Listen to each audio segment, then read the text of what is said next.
My last roommate recorded something that has had me on edge since he left. The story doesn't start with him though.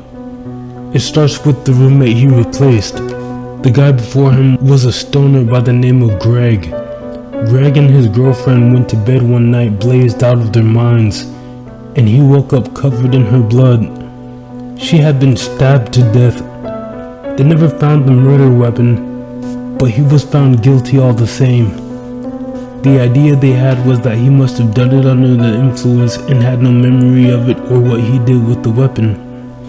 Shane took the room a week later, and I was much happier for it. He was just a better roommate in general. We were both gamers, which was convenient, but he was also far more neat. He only ever used disposable kitchenware, that being paper plates and plasticware.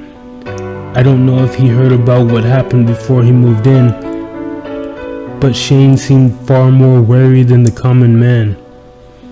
It didn't surprise me to see him installing a camera in the corner of his room. Unfortunately, he ended up moving back in with his parents for the remainder of his run at university.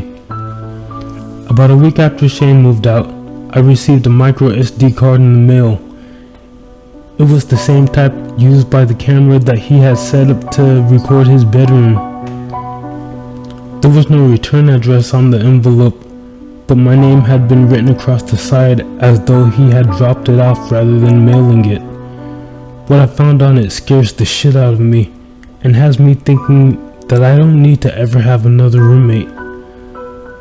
I found only one video file on the card.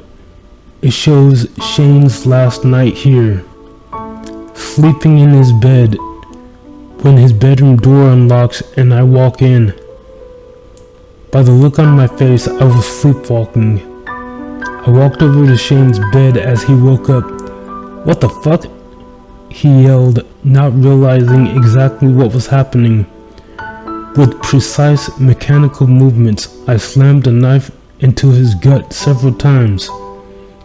Shane fought back, but was too taken aback to put up a worthwhile defense. Instead, he just flailed his arms in his blanket while I flipped the knife over and brought it down a few more times onto his chest. As I left the room, I could see that I had one of Shane's plastic knives in hand and not a drop of blood on it.